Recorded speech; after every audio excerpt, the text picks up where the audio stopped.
Hello, in this video I will show you how to set up VPN on Samsung Galaxy M55.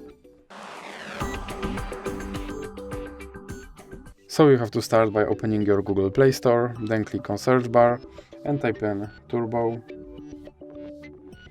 VPN and click search, then select this application and click install. Now you can click open and then click agree and continue.